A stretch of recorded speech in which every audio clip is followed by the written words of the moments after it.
We can also look at some Paleolithic sculpture. In comparison to cave paintings, there's even less of this stuff than cave paintings. So, again, always keep in mind that with prehistoric art, we have very few actual things to look at or objects to look at.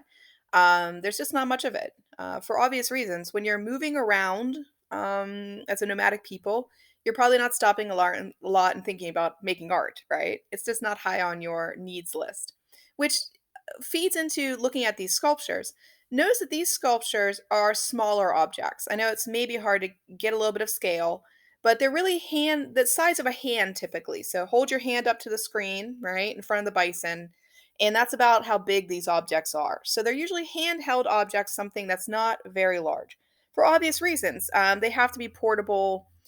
They have to move with the people as they move around. So not going to be large objects. And again, you're not going to make a lot of this stuff because it's going to be heavy too. Why bother? Thinking about materials, they're using things like bone mainly. For instance, for the bison, they use deer bone. And this also feeds into our shaman, kind of special kills idea because notice it's a bison sculpture, but it's made out of deer bone. So the thing that they probably were more easily they were that was more easy for them to kill, but they're making an aspirational sculpture, right? But I want to kill a bison, right? You also see things like shells and ivory and different things as well. Now the bison, I think, is pretty straightforward, right? It's very much an image of an animal they would hunt. But one thing I always point out here is notice that there's a bit of foreshortening. There's a reversal in the perspective of the piece where the bison's looking behind him. I would jokingly say he's like, "Oh shit, here comes the hunter," right? If you go back and look at some of the cave paintings, you'll notice they have a much more flat or 2D kind of feel to them. So you're seeing a little bit of advancement here, even though it's still a very symbolic image. Um, and then you have the head of the woman. And right away, I'll say this is where you can also start to do some critical thinking on looking at objects because is it a woman? I would say we don't know that. It could be someone wearing a headdress. Also, if you think about this time, I'm sure everybody had long, matted, braided hair. That's probably what they all look like. So I think head of a woman, you got to be careful about what you name things and be very careful about how you look at objects. I always tell my students, look at an object first. Don't necessarily take the title and run with it. Look at the object first. Think about it. There might be something there you should consider. Now, what is it? People have said perhaps it's a shaman, perhaps it is a woman. Some people say, well, she's a woman because she has no mouth. And I'm like, oh, please don't, go there.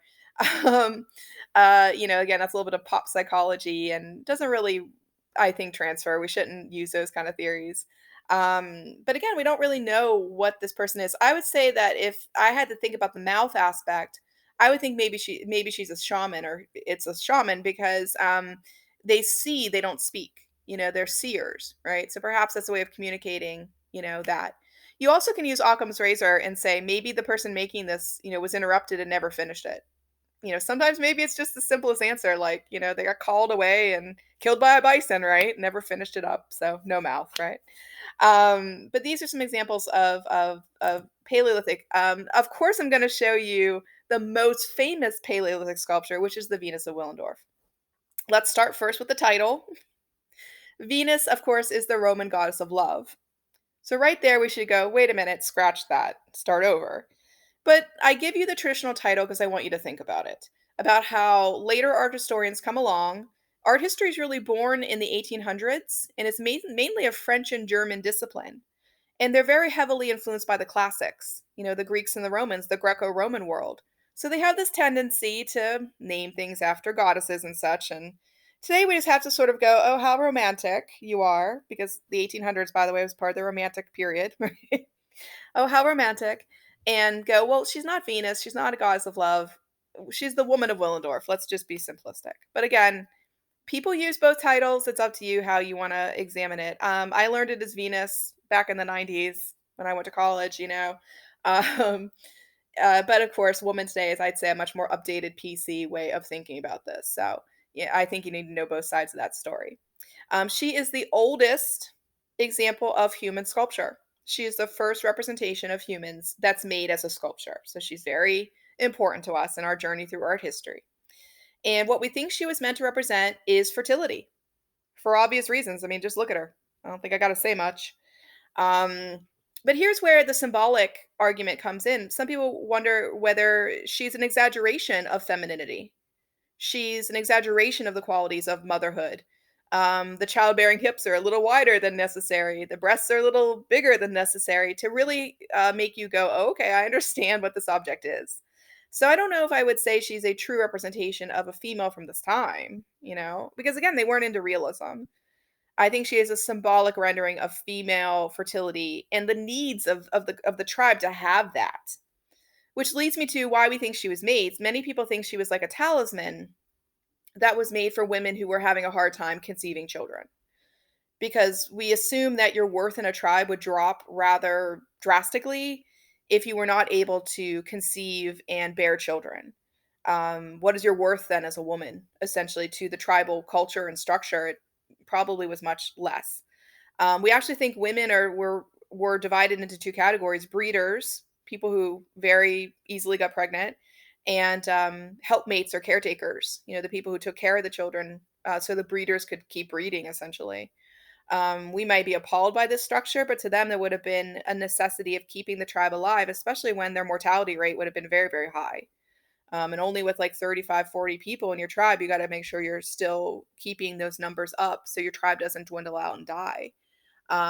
So, again, we think it'll be very important. So we think she perhaps is a talisman.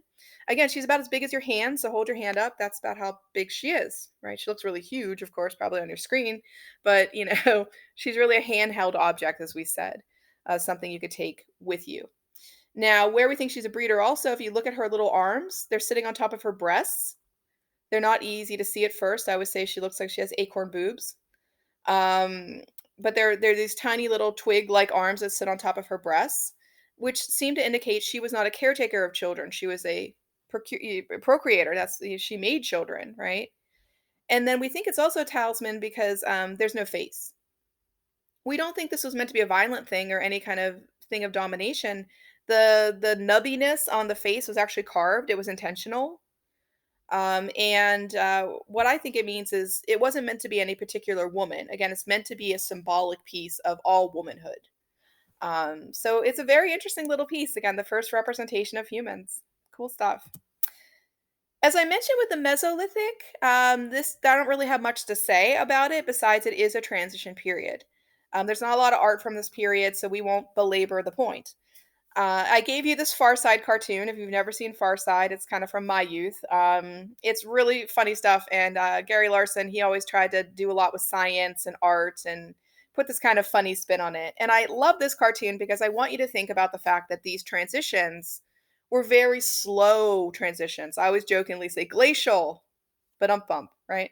It's the Stone Age, it's the glacier ages, and it wasn't like Dirk all of a sudden overnight was going to be like naked, right?